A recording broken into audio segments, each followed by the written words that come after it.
Hello, everybody. Welcome. Hello, everybody. Welcome. My name is Ezman, and welcome to episode 2 of APSC-EECC Core Cardiology Review Series, a webinar series dedicated to core cardiology. And today we have a special topic for you guys, which will be on sports cardiology, inherited cardiac conditions, and channelopathies.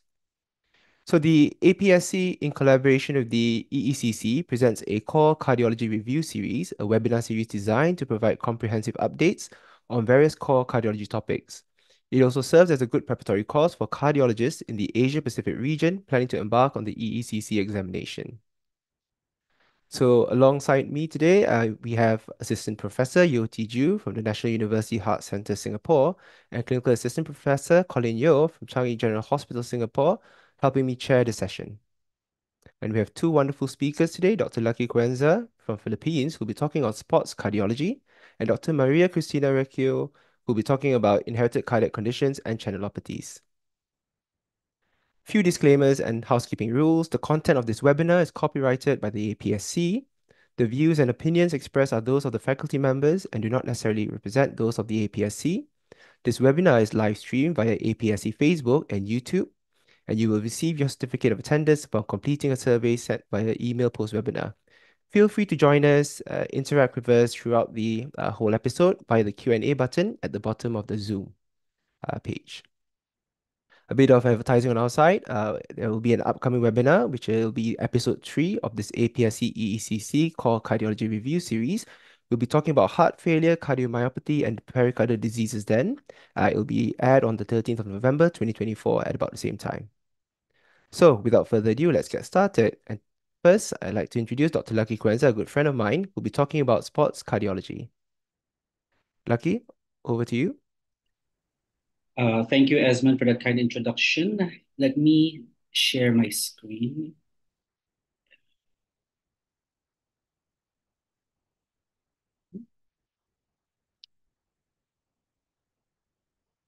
Sorry.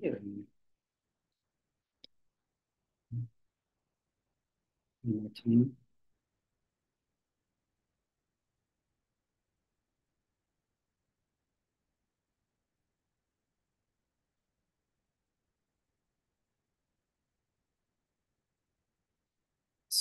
Okay. So thank you again. Thank you, Ezman, for that kind introduction. So my talk will be about the application of the ESC Sports Cardiology Guidelines. And one of the things I'd want to impress to our viewers is that no matter how interested you think you are in the field of sports cardiology, this is a field that extends to every aspect of cardiovascular care while being unique in its own way, from EP to imaging to coronary artery disease to prevention, rehabilitation, and heart failure. And I hope this talk will be an enlightening learning experience for everyone. The following are my disclosures. And for my objectives for the next 20 minutes or so, I will discuss the application of the ESC 2020 Sports Cardiology Guidelines using real-world clinical scenarios, meaning they are from real-world cases. In turn, I hope to be able to provide some information regarding the cardiac evaluation and sports clearance of athletes and exercising individuals, while also offering insights regarding exercise and return to play recommendations. My references will be the aforementioned ESC document, as well as the previous proposal for the screening protocol for young athletes by the ESC, and I will touch a bit on the APSC recommendations that was published a couple of years ago. The main principles of the ESC Sports Cardiology Guidelines is that moderate physical activity should be promoted in all individuals with cardiovascular disease. The practice of sports cardiology involves the diagnosis, appropriate risk stratification, and optimal therapy, which are essential for providing exercise prescription. For more vigorous activity, individuals should be involved in the decision-making process with proper documentation as needed. So let's get right to it. This is a 55-year-old Filipino female active marathoner who came in due to pre-participation evaluation and clearance prior to running a marathon, which is a requirement by the organizers. She is asymptomatic, blood work is normal, except for elevated lipids. Total cholesterol was 7.67 millimoles per liter. So I assume as a cardiology practitioner, your approach will be either one of these four ways, reflecting the heterogeneity with regards to recommendations and real-world evidence application. You may opt to clear, especially if the patient is asymptomatic. You may screen only using history and physical exam only, or you may employ additional testing such as the 12-lead ECG or even a maximal treadmill exercise stress test. The main point of the cardiac portion of the pre-participation examination is to establish the risk of participation in those with prior history of heart disease and to detect previously undetected lethal cardiac conditions. The clinician is then obliged to confirm the diagnosis and determine the risk of participation. Pre-participation screening is endorsed by many professional sporting and medical organizations, including the ESC. So we are worried about conditions that cause sudden death. What are we looking for? Well, it depends on how old is the athlete. And data has shown that in the young athlete, less than 35 years old, genetic diseases such as cardiomyopathies are the predominant cause of SCD. As you go beyond 35 years of age, the most common cause of sudden cardiac death is your garden variety atherosclerotic coronary artery disease. However, recent epidemiologic data have shown an increasing prevalence of this entity known as sudden unexplained death syndrome, sudden death in a structurally normal heart at autopsy with no other explanation for death and a history consistent with cardiac-related death. It is assumed that these may be either latent manifestations of some cardiomyopathy or arrhythmic disorders that we do not fully understand or probably have not discovered yet. This is important because this will affect the way we conduct our screening. The Americans and the Europeans agree that we should do screening. However, there is disagreement regarding how, and we will not go through that controversy today. But in summary, the Americans recommend history and physical exam alone. Pictured here is the 14th element AHA questionnaire, while the ESC recommends history, PE, and adding a 12-lead ECG, noting that the ECG has better sensitivity and specificity and decreased false positive rates. We also came up with our consensus recommendations in the Asia Pacific, where for low intensity sports, we don't recommend any form of screening, while for moderate to high intensity sports, cardiovascular screening should include your standardized history, physical examination, and 12-lead ECG. Since our patient is 55 years old, what we are looking for is atherosclerotic coronary artery disease. However, routine screening for ischemia with exercise testing in asymptomatic adults has low positive predictive value and a high number of false positive tests. It is therefore not recommended. However, exercise testing is still a useful means to assess overall cardiovascular health and performance, and it's still recommended in those who are symptomatic or those deemed at high risk for coronary artery disease, meaning it should include assessment for risk factors. Per guidelines for cardiovascular evaluation and exercise in individuals more than 35 years, for low to moderate cardiovascular risk, for recreational sports, you can clear without further cardiovascular evaluation. For competitive athletes, it is recommended to do cardiac screening with history, PE, and ECG, with maximal exercise testing recommended for high CV risk individuals or those who plan to undergo intense exercise or competitive sports. Additional risk assessment is recommended for individuals who are deemed at high risk, such as coronary CTA or even functional imaging testing. Assessment of the individual likelihood of subclinical cardiovascular disease may be performed by calculating the accumulated risk through established risk scores, such as the score risk charts, and considering individual risk factors like height, total cholesterol, LDL, diabetes, or even a family history of cardiovascular disease. Based on this assessment, the individual cardiovascular risk can be categorized from low to high risk and even very high risk. This is an example of the ESC score risk. This system provides calibrated risk estimates for total cardiovascular disease events for low, moderate, high, and very high risk populations. This enables estimation of an individual's risk of developing cardiovascular disease, but this is mostly applicable to European countries. So here in Asia, the score to Asia Pacific risk score has been recalibrated for risk estimation for cardiovascular populations in the Asia Pacific. Results were recently published and an online calculator is available. Applying the results to our case with dyslipidemia as a risk factor and in a high-risk region such as the Philippines, we calculated an 11% 10-year risk. So applying this algorithm for pre-participation cardiovascular screening in individuals greater than 35 years old, our 55-year-old patient has a high CVD risk assessment.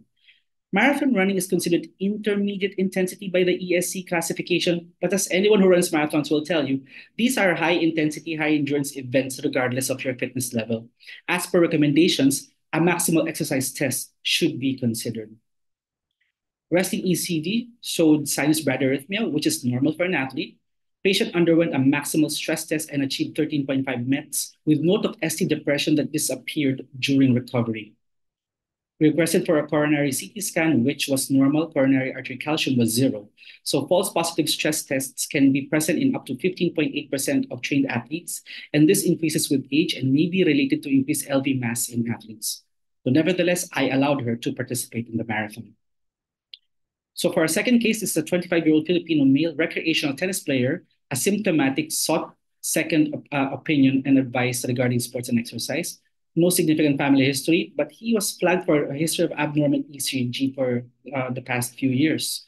And he underwent workup and was prohibited from playing sports by multiple health practitioners and cardiologists. Lab workups weren't normal. On ECG, there's diffuse T-wave inversions in the lateral and the inferior leads.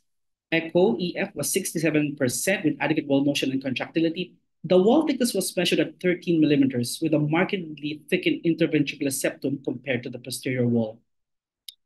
On cardiac MRI, here we see in the CNE imaging in the first row that there's LV hypertrophy appearing asymmetrical and most severe at the level of the apex with note of systolic crowding of the LV cavity.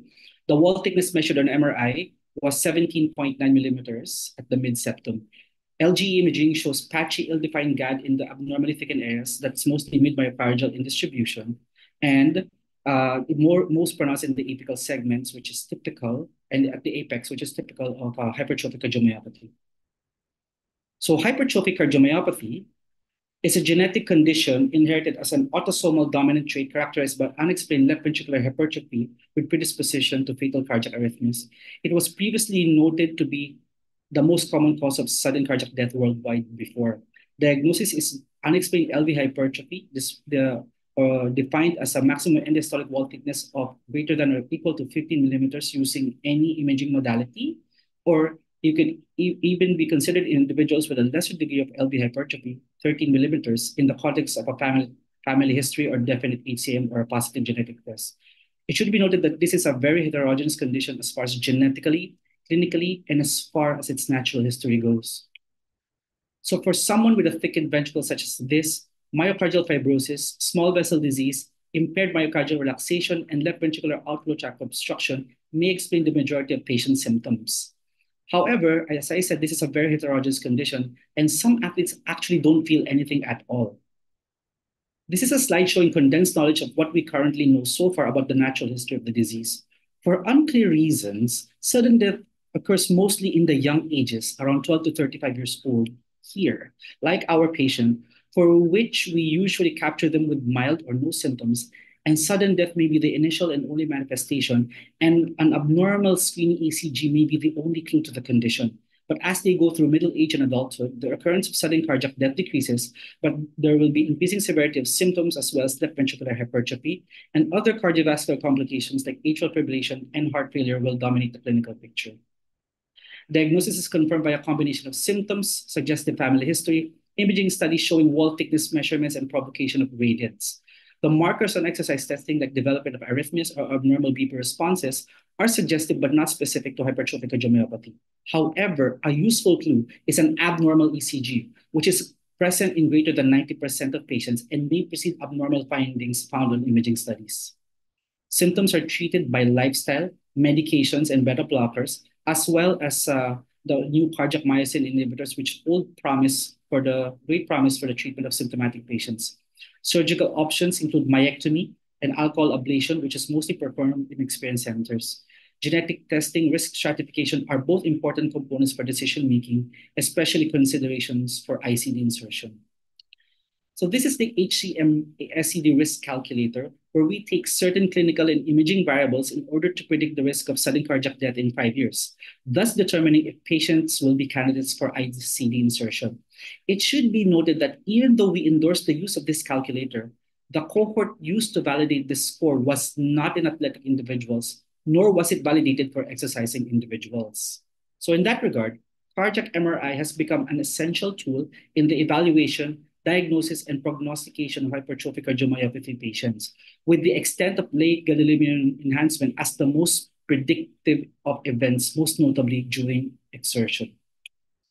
This is the APSC exercise classification diagram, where we classified sporting disciplines based on either increasing static or dynamic component. Back then, if you were diagnosed with hypertrophic cardiomyopathy, by expert opinion, you can only be allowed to perform Class 1A sports such as chess or golf. You should retire from your high-intensity, high-endurance sport. But new prospective data on exercise in hypertrophic cardiomyopathy, such as the RESET HCM trial, has shed a positive light on the effect of exercise in hypertrophic cardiomyopathy. And it makes sense that exercise with whatever intensity has beneficial effects in HCM, especially with improving the left ventricular diameter and volumes, and therefore improving filling, which is supposedly obliterated by your hypertrophied walls. The 2020 ESC guidelines state that as long as there are no markers of increased risk, participation in low to moderate recreational or even in high-intensity competitive sports may be considered following expert assessment. Indeed, our knowledge continues to expand, and in the LIVE HCM study, it was shown that vigorous exercise may be safe in HCM patients after appropriate risk stratification and expert evaluation. So while HCM carries risk, vigorous exercise does not appear to increase it. In light of the latest evidence, the latest ACC-AHA HCM Multi-Society Guidelines published this 2024 says that HCM patients should be encouraged to participate in mild to moderate intensity recreational exercise. Athletes with HCM should engage in shared decision-making regarding sports participation, and universal restriction from competitive sports in HCM patients is not indicated. So the patient was stratified as low risk using the HCM SCD risk calculator. We explained the uncertainties of the condition to the patient, risk benefits of exercise, and gave additional advice, including undergoing CPR and AED training, for which he and his family complied and got certified for. And this is the last case. 42-year-old male competitive cyclist presents to the emergency room with new onset chest tightness. ECG showed interseptal wall MI with positive troponin. Angiogram shows 95% stenosis of the proximal LAD, and he is now status quo successful PCI. Recovery is uneventful, and he's discharged from the hospital in 72 hours. He was maintained on the following medications, including dual antiplatelet as well as a statin. At his initial clinic follow-up visit, his first question focuses on the return to competitive cycling, because he was not allowed to participate in any competitive sports and was sedentary for almost 2 years. He was referred and completed an accelerated cardiac rehab program and sought a third opinion for clearance prior to competitive sport. Other information included he was a former long-distance runner, but since 2019 took up cycling. He participates in 2 to 3 major cycling competitions per year and does 20 kilometers 3 to 5 times per week for training and maintenance. Electrolytes and care is normal. LDL targets leave a lot to be desired. Echo EF is 62%, but there is note of wall motion abnormalities. The ESC guidelines state that it is reasonable to prohibit coronary artery disease patients from competitive sports for at least 3 months after MI or revascularization.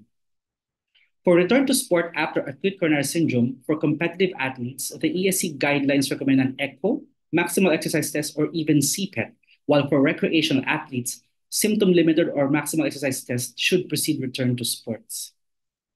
According to the ESC guidelines, for patients with established CAD after revascularization, if asymptomatic and ejection fraction is greater than 50% with no exercise-induced arrhythmias, they can participate in intensive exercise programs, although restrictions apply.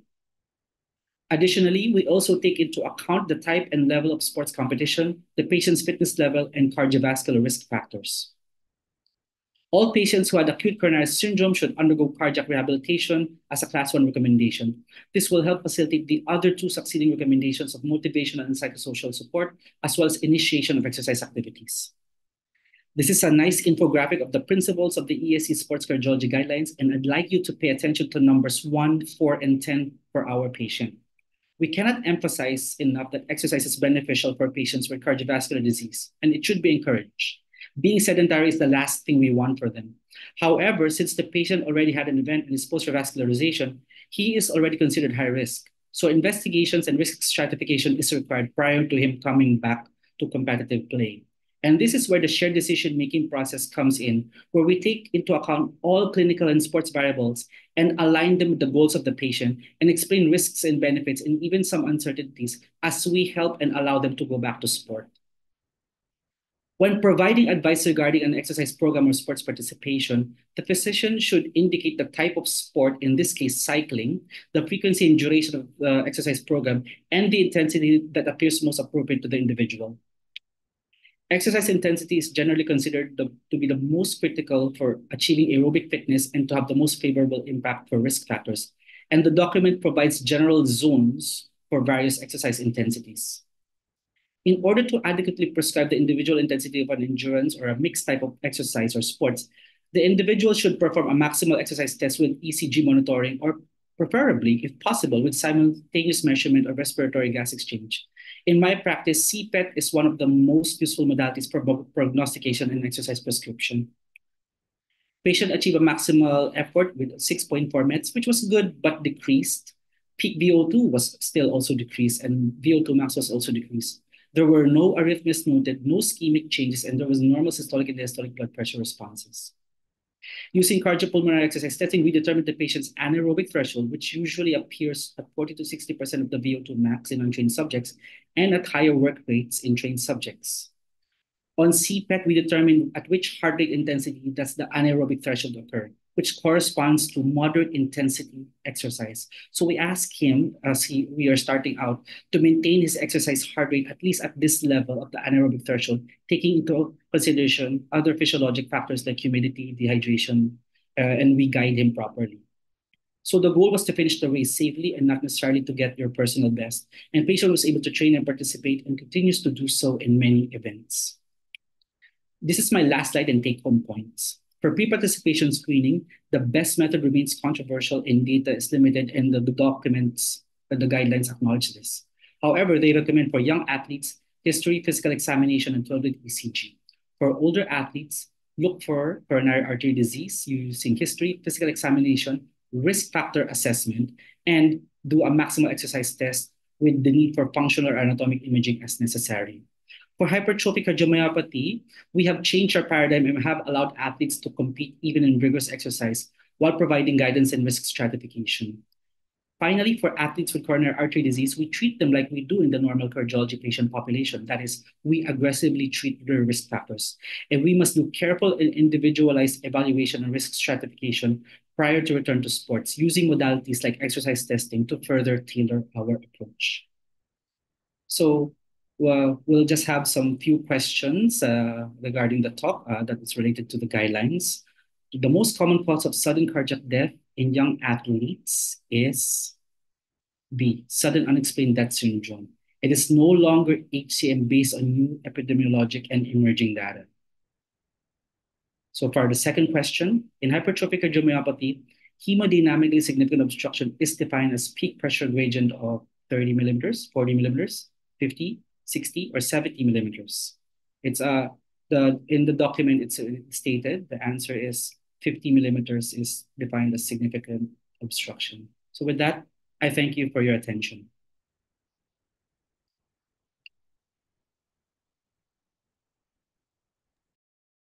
So thank you very much, Dr. Lucky Cuenza, for a very elegant and very concise talk on three major topics, which is pre-participation screening, hypertrophic cardiomyopathy, as well as engagement of sport in individuals with coronary or ischemic heart disease. So now that we have a little bit of time, we can do some discussion or have a few questions. Maybe to the rest of the chairs, are there any questions from you guys, Ezman or Colin or Maria as well? So, if people don't mind, I'll just ask first. Read. I don't think there are any questions in the chat. I'll keep an eye on them. But actually, wonderful talk, Lucky. But I was just wondering because in some of the algorithms that you had shown, they've sort of put CT scanning, stress testing, and functional testing sort of at par. But in another slide that you had shown, one of the, I guess second, if not third, commonest reason for sudden cardiac death is actually coronary anomalies. So do you not think that maybe CTCA, for example, or CT scanning has a bit more value, especially in this group of patients per se, to at least rule out coronary anomalies?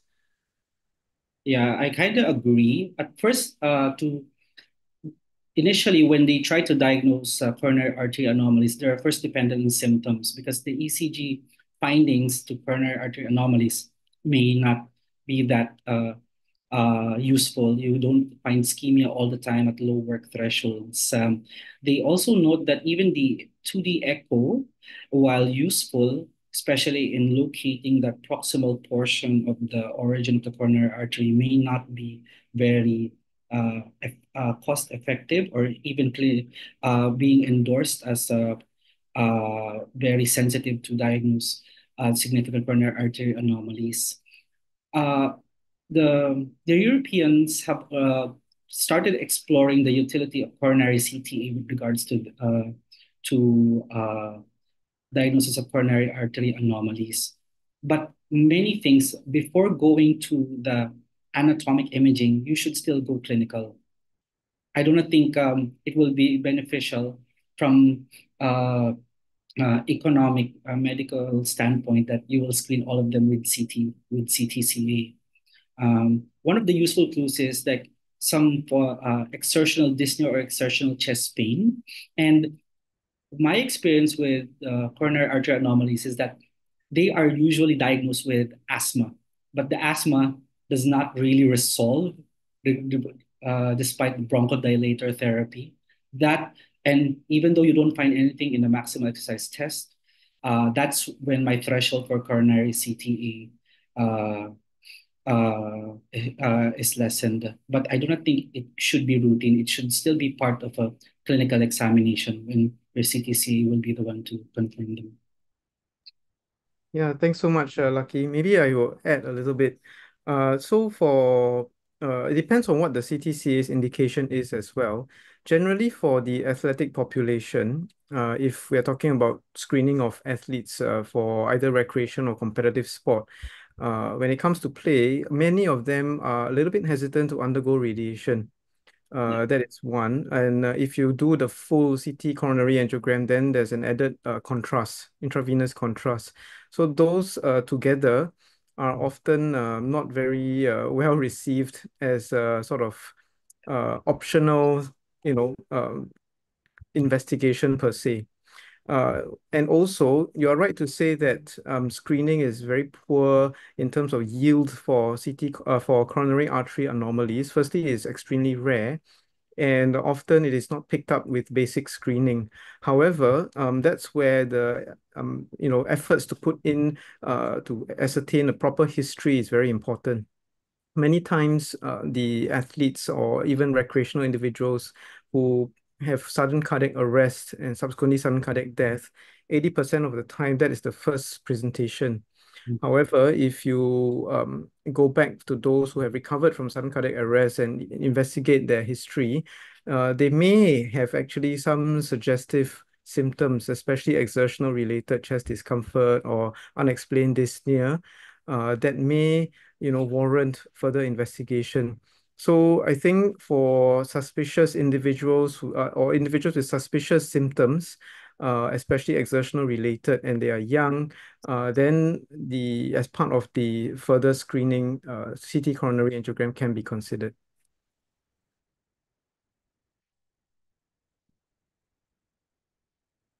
We have another time for another question. Maybe I'll just ask Lucky at this point in time.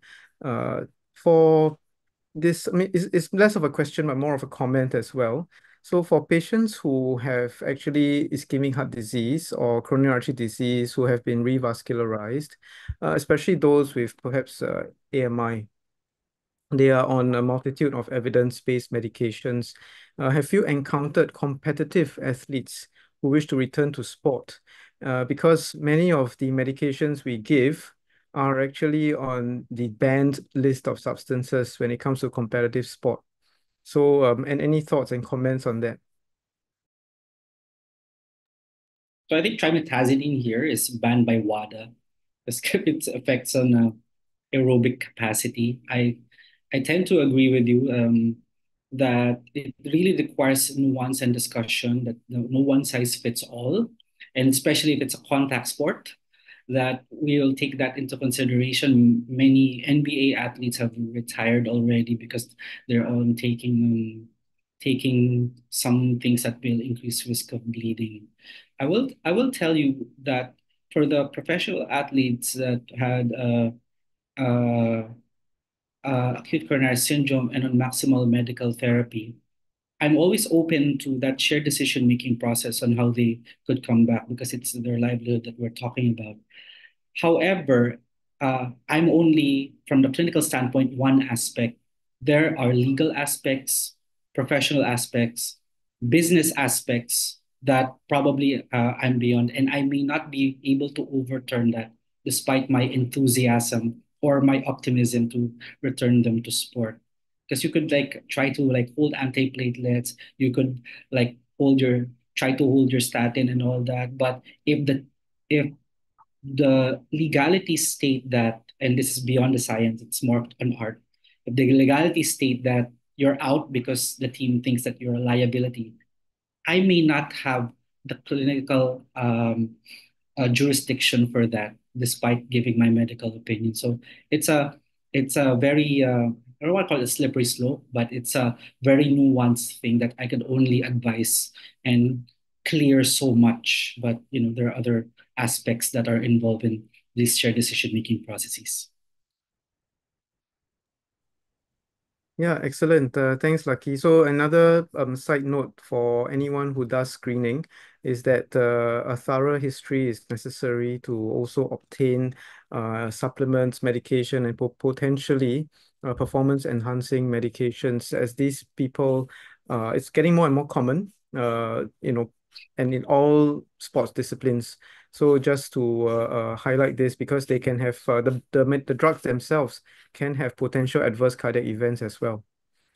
So I think for now we shall transit to our second talk. And it gives me great pleasure to introduce Dr. Maria Kristina Recio.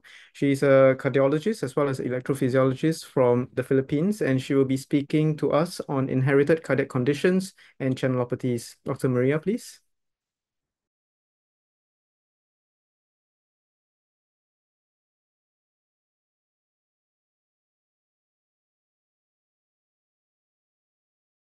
I think you're muted, Dr. Maria. Okay. Thank you, Assistant Prof Yeo Tee Joo, for the kind introduction. So,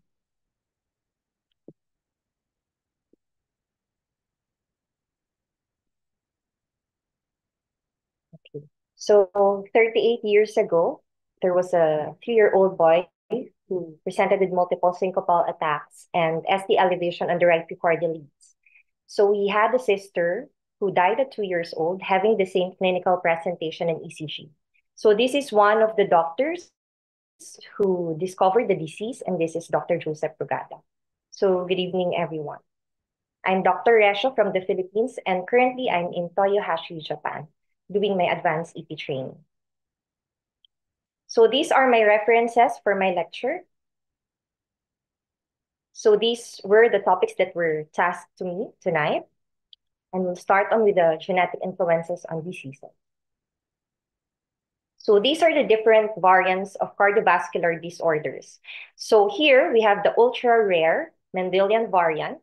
So these are the diseases that produce large effects, but individually, they're not enough to produce a phenotype. On the other side is the common variants. So individually, there are smaller effects, but the contribution of these effects can contribute to a disease burden. So in between are your intermediate effect variants. So these are the different modes of inheritance. First is the autosomal dominant. So any single defective copy of the gene will produce the disease, or the patient may have de novo variant of the gene with no family history. So we have the autosomal recessive disorder. So these are defective maternal and paternal genes. Both carrier parents may pass on the genes to their child. So child may be affected, may not be affected, or may be carrier.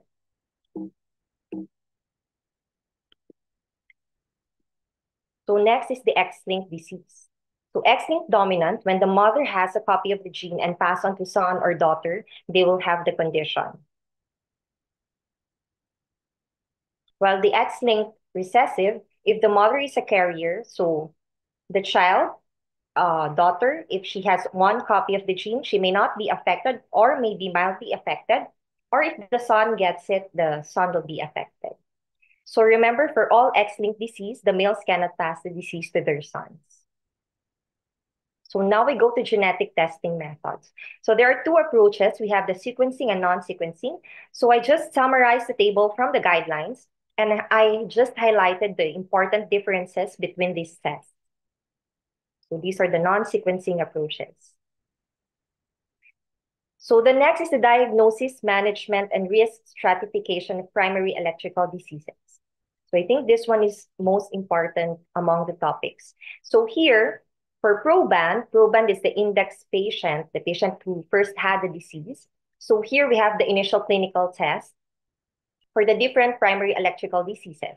So we have the long QT, the Brugada, the CPVT, the idiopathic ventricular fibrillation, and early repolarization syndrome. So these are the cornerstone for diagnosis. So for long QT, it's ECG and exercise test. For Brugada, it's ECG with high precordial leads and sodium channel blocker provocative test. For CPVT's exercise test. For all these three conditions, that's class 1 recommendation. However, for idiopathic ventricular fibrillation and early repolarization, those are class 2B. So later on, I'll show in another slide because there are many workups for idiopathic ventricular fibrillation. For early repolarization, ECG is enough. So these are the other tests that need to be done. And these are the clinical screening for the family members. So for the follow-up, it's 1 to 3 years depending on the level of risk of patient. If the patient has negative phenotype or no class 4 or 5 variant, you may discharge the patient. So for long QT syndrome, it's diagnosed as prolonged QT interval with ventricular arrhythmias triggered by adrenergic activation. So the QTC cutoff is 480 milliseconds or a long QTS risk score more than 3. So this is the table for the scoring. Or if the QTC is 460 and above with arrhythmic syncope or cardiac arrest. And we may do some tests like brisk standing test. So from recumbent to standing position. So this figure A shows the ECG from recumbent to standing. So for those with long QT syndrome, if the heart rate is increased, there will be less adaptation of QT interval. So we expect that when there's increase in heart rate, there will be shortening of the QT as well. So this T-wave alternance is an example of a ECG of a male patient with mutation in the calcium channel. And this is one of the parameters in the risk calculator. So what are the different subtypes of long QT? So 2 autosomal dominant with or without extracardiac manifestations. And the most important that are always mentioned are your long QT7 and 8.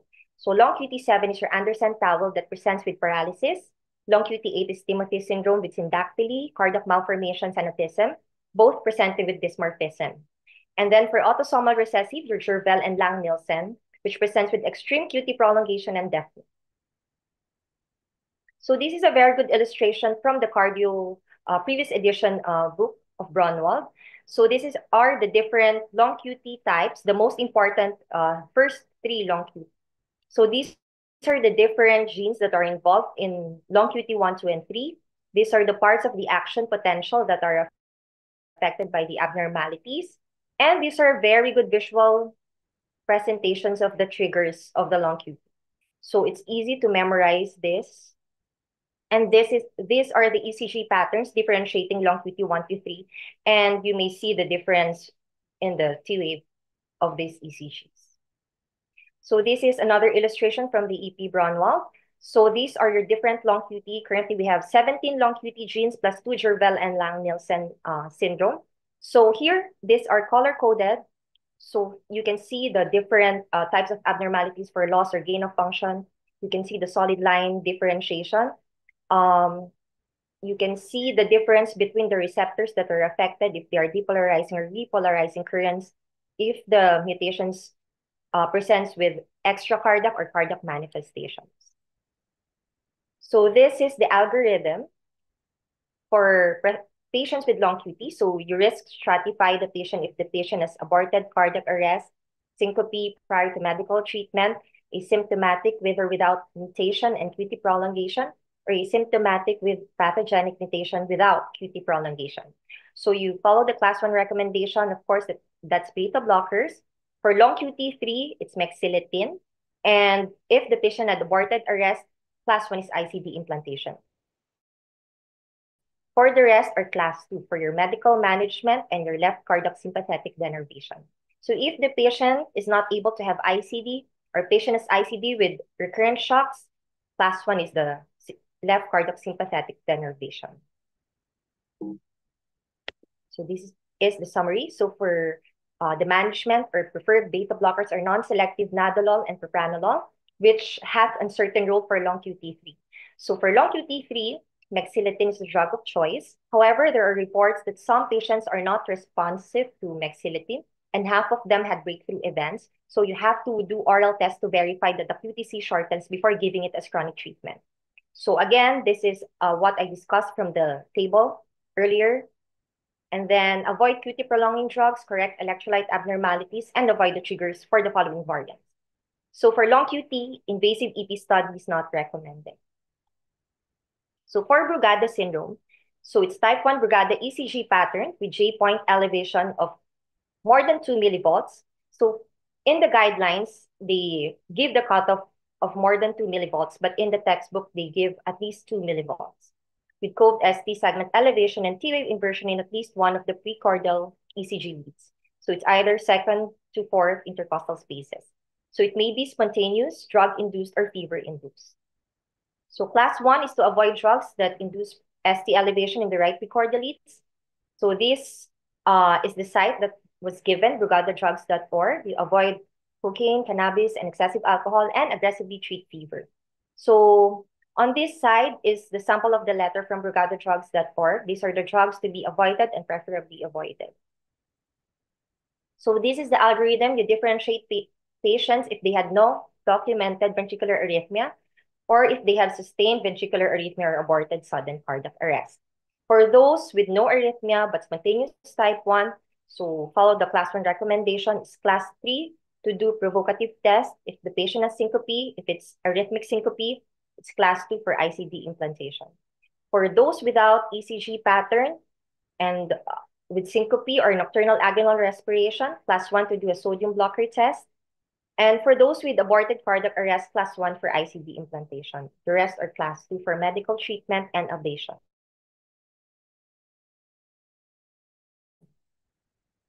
So for CPVT, tachycardia that's diagnosed either during baseline ECG or usually during exercise with no structural heart disease or ischemia. So these are the two types of the genes that are affected. So most common is your ranitidine receptor. And if the patient can't do exercise tests, you may give epinephrine or isoproterenol test. So this is the characteristic of the bidirectional PVC. You can see the different QRS morphology here.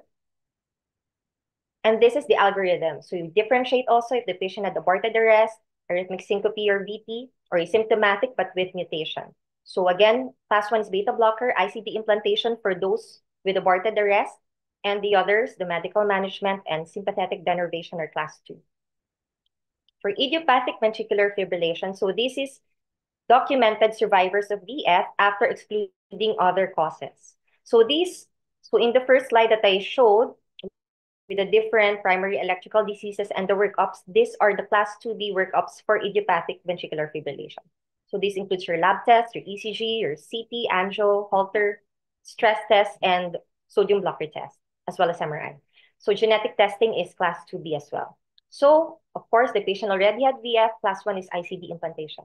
The others are class 2. So for early repolarization syndrome, at least 1 millimeter J point elevation in the 2 adjacent inferior and or lateral leads. So these are patients with resuscitated and unexplained ventricular fibrillation or polymorphic VT with early repolarization pattern. Again, class 1 recommendation for ICD implants are for those with aborted cardiac arrest. The rest are class 2. So if the patient has at least one risk factor, so you can implant a loop recorder or intracardiac monitor, ICD, and quinidine as class 2. So now we go for genetic testing for inherited arrhythmia syndromes. So I just summarized and rearranged the tables based on the impact of genetic testing for the different diseases. So we can see that for diagnostic purposes, the highest impact is for long QT and CPVT. For prognostic and therapeutic, it's for long QT syndrome, and there's no role for early repolarization syndrome.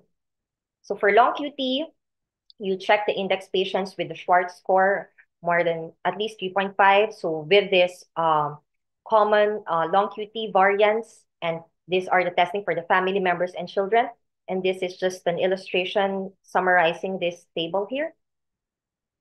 And then for Brugado syndrome, index case of Brugado syndrome and family members. So here, we recommend genetic counseling and sequencing of SCN5A. So you differentiate between the variants if it's pathogenic or variant of unknown significance, and you may do targeted sequencing after.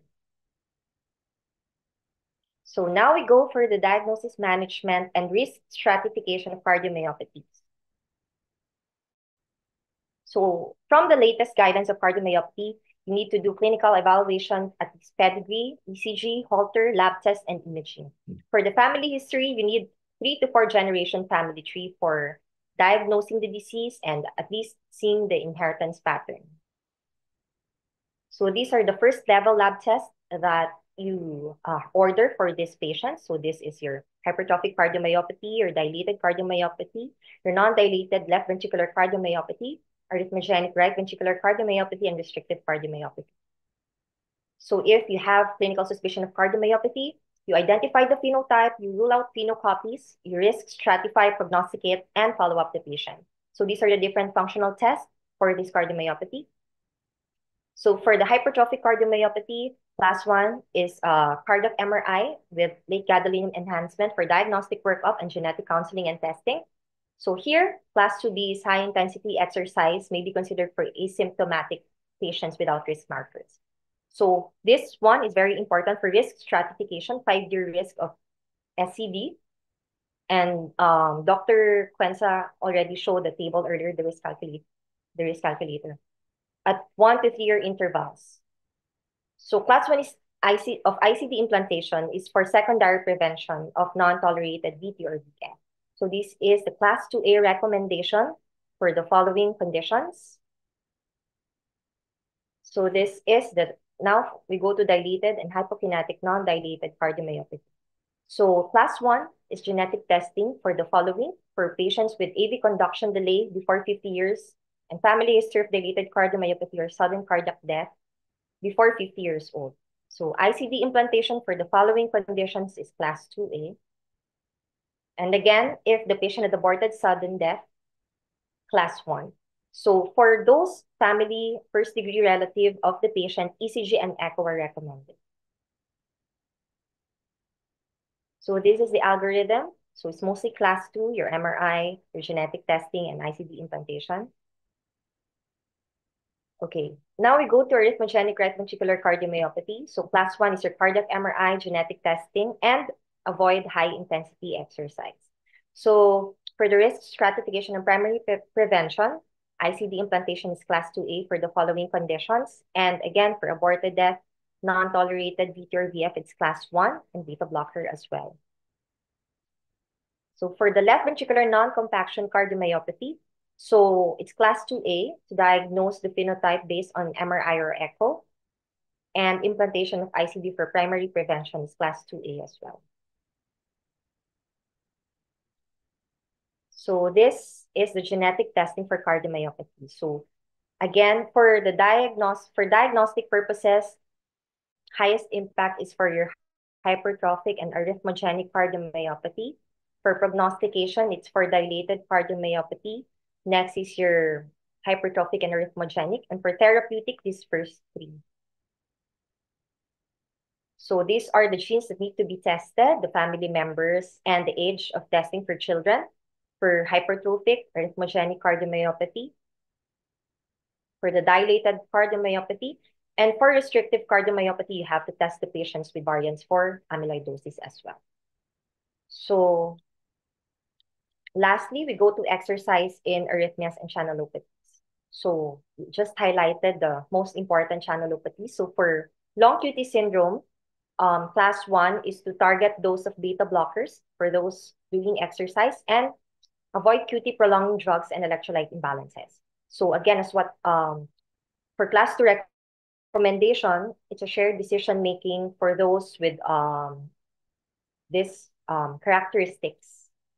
So it's not recommended to do high intensity recreational and competitive sports if the patient has QTC of more than 500 or this. And competitive sports for individuals with long QT and prior cardiac arrest or arrhythmic syncope.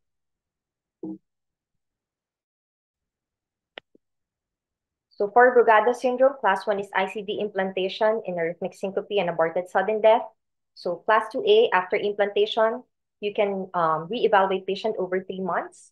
And again, for asymptomatic individuals, they should not be subjected to exercise that can increase core temperature above 39 degrees, as we know that Brugada is triggered by fever or heat. Okay, so to finish, this is my EP journey, my colleagues and bosses who helped me.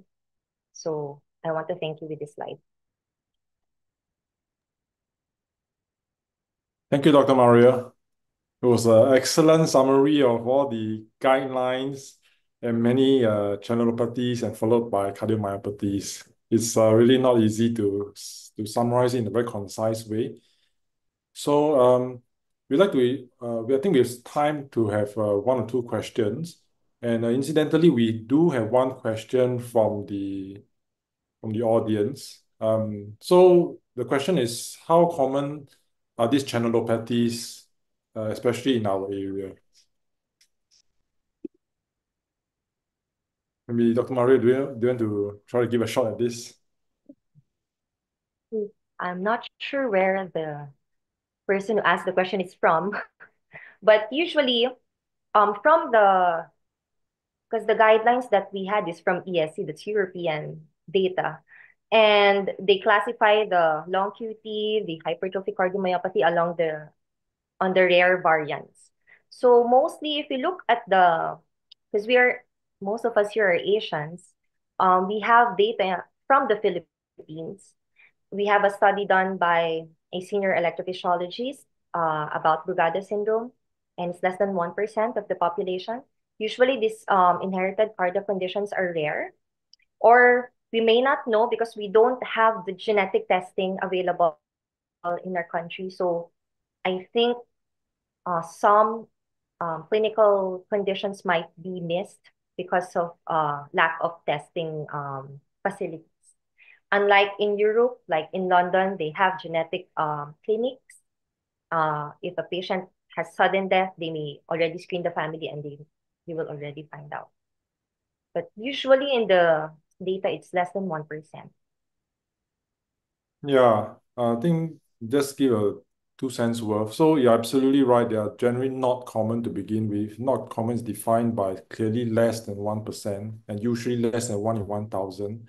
So the only exception is Brugada syndrome, which is very rare by the guys who write the textbooks, except the guy who discovered the syndrome for obvious reasons. So in the Mediterranean area where Josep Brugada is from, which is Catalonia in Spain, the incidence is a little bit higher compared to the other parts of Europe. Now, incidentally, I would presume that the questionnaire is from Asia Pacific. So incidentally, in Middle East and in Southeast Asia, the incidence of Brugada is a bit more common than the North European and North American population. It varies quite a bit, but prior to the Brugada brothers' discovery of Brugada syndrome, there was some kind of nominal description in North Thailand of sudden deaths in young boys in their sleep. So that tells you how far back, even though they don't know anything about genes, they don't know anything about ECGs, but they do know that young boys die in their sleep. In Southeast Asia, we do see quite a fair bit. Myanmar, Singapore, Malaysia, definitely more common than the 1 in 10,000 that the textbook usually describe. Yeah.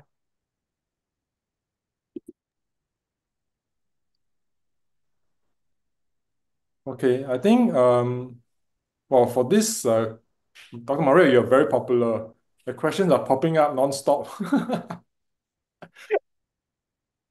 Okay, we may have limited time, so we try to do those that probably that is of interest to most folks.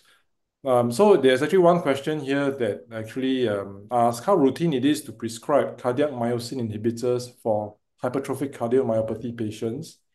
Are they prescribed for all diagnosed or only in those who have surpassed a certain threshold, such as being symptomatic? Yeah. I think I can answer that. I actually sent a patient to, and Ezman can attest to this. I'm asking around because the first cardiac myosin inhibitors is not yet available here in the Philippines. That is mavacamten. And when I contacted the company, that there's like economic things, reasons why it's not available. So we actually sent the patient to Singapore in NUHCS to who helped out the patient. The indications for that. So to first answer that question, in the Philippines, since it's not available locally, we are not able to prescribe it. But it's having its own type of revolution in the Western world, and its main indication is symptomatic patients with significant left ventricular outflow tract obstruction, but normal ejection fraction. All right. So if the patient is already in the advanced stages of hypertrophic cardiomyopathy with low EF, when you inhibit the tropomyosin actin complex, what happens is there's a tendency for the contractile function of the heart to decrease. That's why you try to monitor the EF every 1 to 3 months of treatment, because that's the side effect that you expect. But I've seen that I've read studies or from phase one and even post marketing results that symptomatic improvement is very dramatic. NYHA class improves from 4.32 to becoming asymptomatic, and the gradients really decrease. What we should note also is that uh, beta blockers are still first line, right? And the obstructive nature of hypertrophic cardiomyopathies, it's very dynamic. It's dependent on loading conditions as well. Just to reiterate, we all had a patient who was a candidate for septal ablation, but supposedly still high gradients despite on beta blocker. At the time when the patient was brought to the table, the gradient improved. So we had to defer the procedure. So that kind of tells you how dynamic its nature is. The obstruction is very dynamic. So until it's available, I cannot really say how frequently we prescribe it, but we sure would like to have some experience. Maybe others have experience in their own local setting. If I can just chip in, Malaysia, we don't have the medication as of yet as well, so very little experience on our side. But I think I concur with Lucky with regards to the benefits of mavacamten, for example. And I think we have to remember that yes, beta blockers are still first line, but that's in the area where uh, the one-eyed man is really the king at this point in time because there's no other medications available. Beta blockers, calcium channel blockers, disopyramide, they don't have a randomized control trial, unlike mavacamten. So, if you're going to go for real evidence at this point, I think mavacamten is superb. But, again, cost and all that is the biggest hindrance at this point in time. I'm not sure about Singapore, though, if you guys have had experiences with, your athletes or even your non-athletes as well. Yeah, for us, number one, we try to limit it to the cardiologists who are taking care of hypertrophic cardiomyopathy patients or HOCM patients so that they can get all the experiences necessary. Number two, as you correctly pointed out, there is a very select group of symptomatic obstructive patients whom we offer this drug. And the other big issue is, of course, the cost. So it is available, but the cost is probably the biggest barrier. Okay.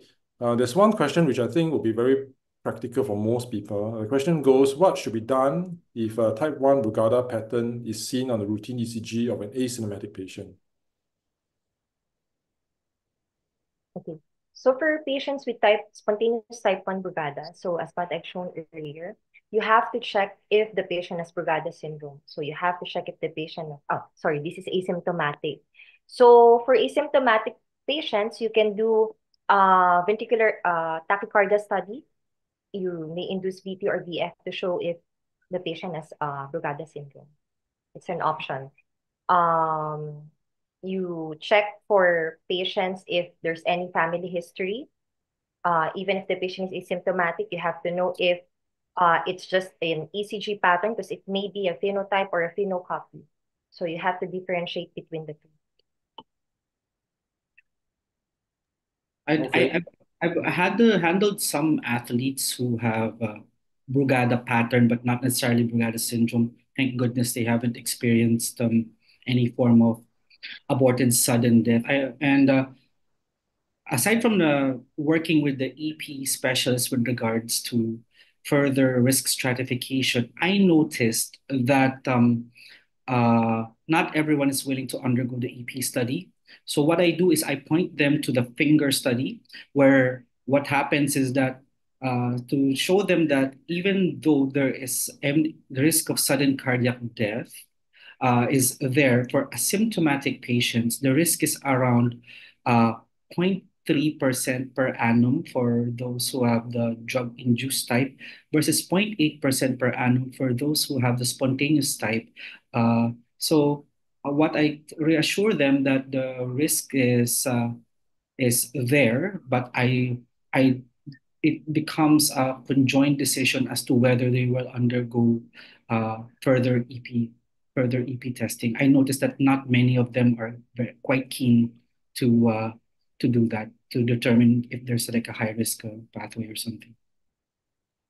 Yeah, just to add, so for patients who you suspect may be at risk of arrhythmias or athletes, the two things that mentioned in some of the guidelines to avoid hyperthermia.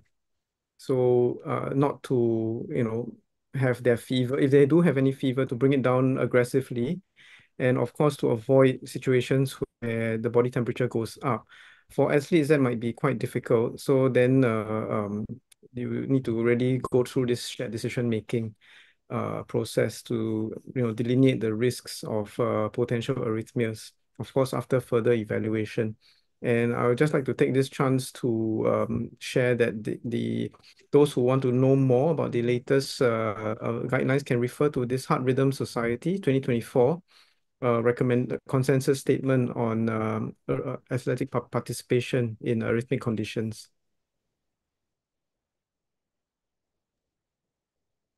Okay. Do we have time? I want to ask the EPs a question.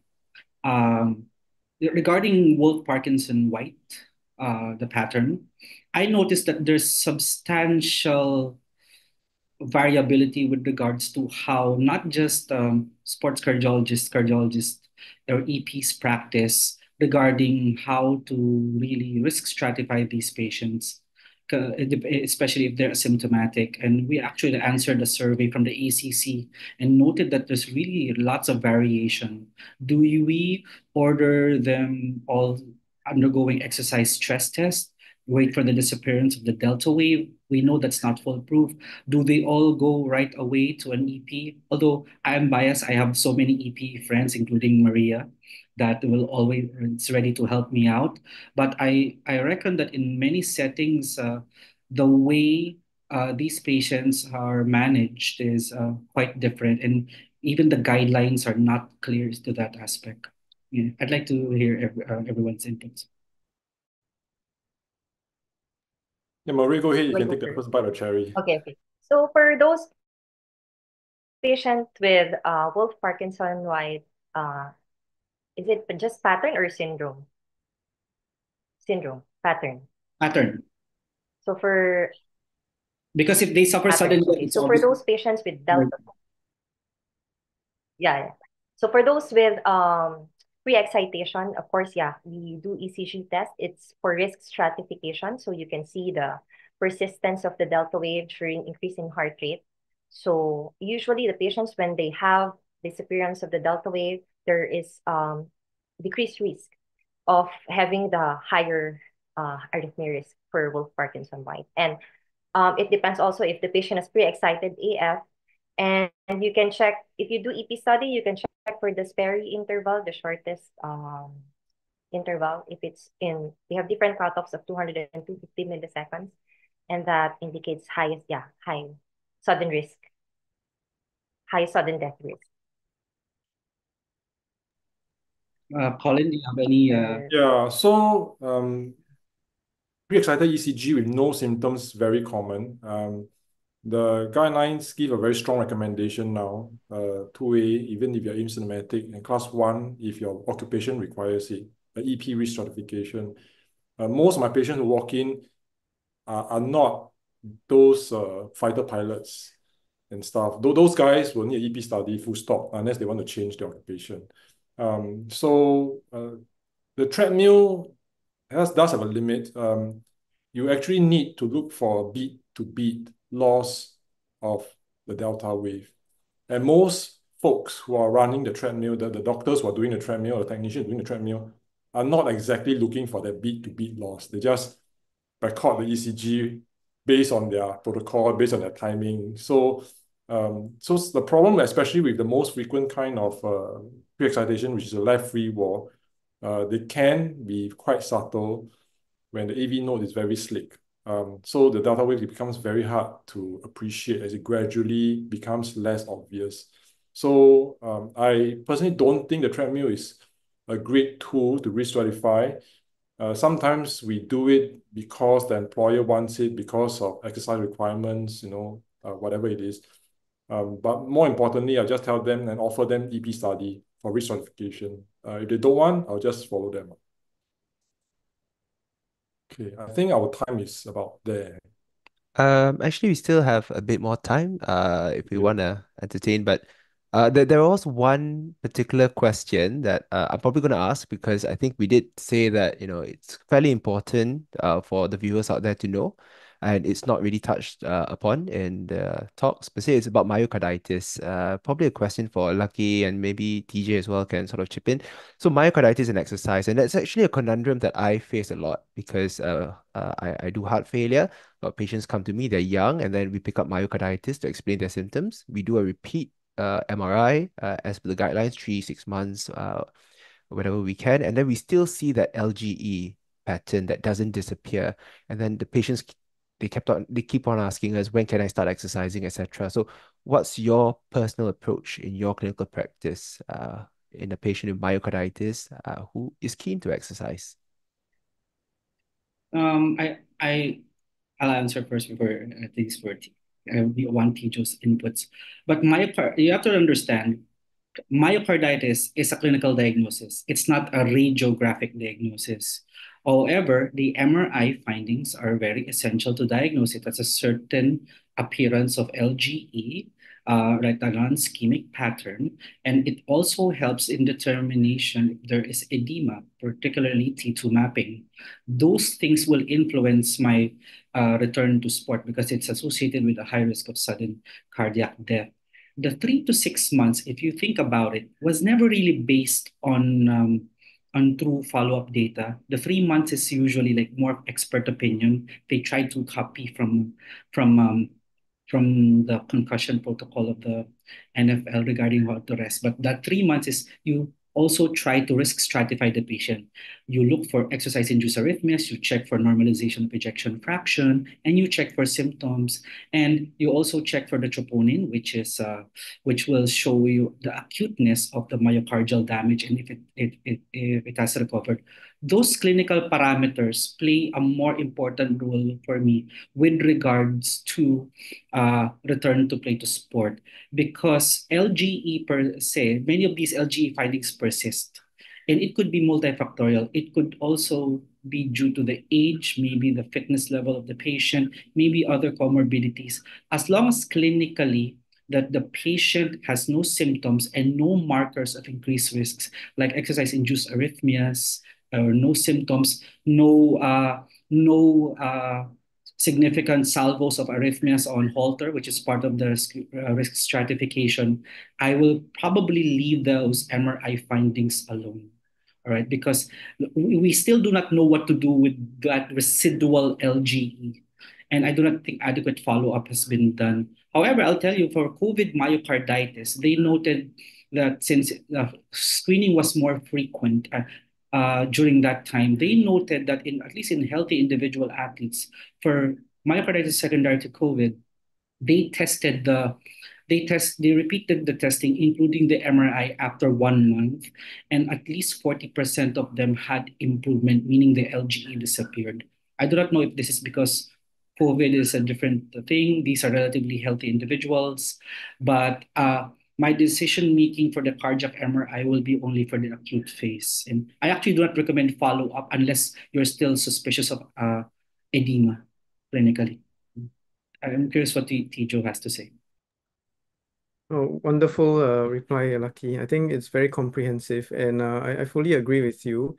The main thing is that there's not enough evidence to guide us on what to do with those recovering from myocarditis who have persistent LGE.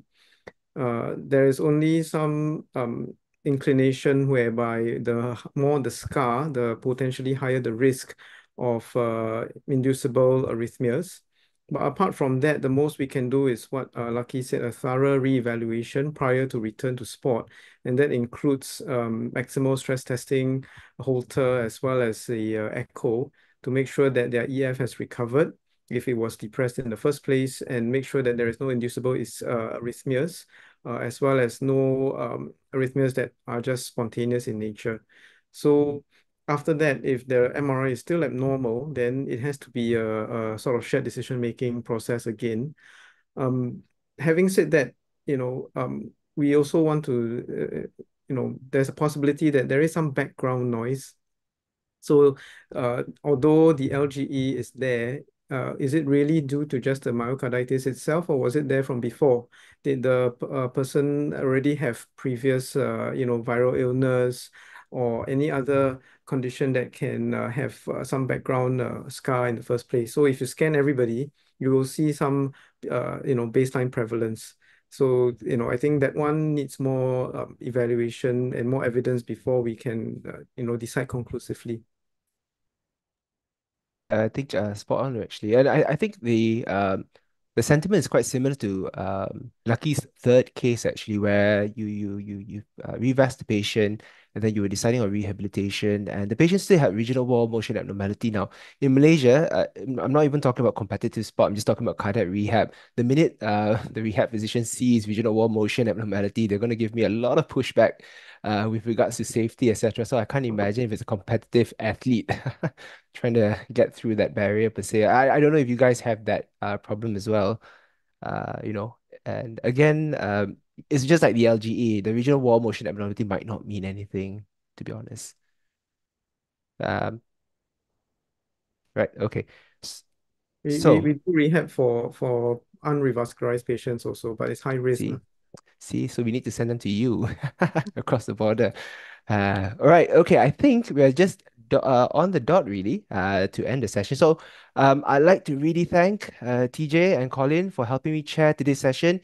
Honestly, not my cup of tea, it's theirs. So the best people to have alongside. And I really like to thank both our speakers today from the Philippines, Lucky and also Maria, who's currently in Japan, I just found out, for helping present such wonderful cases and wonderful slides. Just a reminder to everyone who's listening, the 13th of November will be our third episode. So please stay tuned. I think the flyers, posters will be out soon. And I hope everyone has a great night and see you again in November. Thank you, everyone. Bye, guys. Guys, can we take a screenshot? Oh, Yes, we should. Maria. Maria, don't go away, Maria. Okay, there she is. There Okay. we go. Okay. So Mhm. screenshot 1, 2, 3. All right. I'll share it in the group. Right. Thanks, guys. Thank you. See you. Bye bye. Bye, good night. Bye. Night.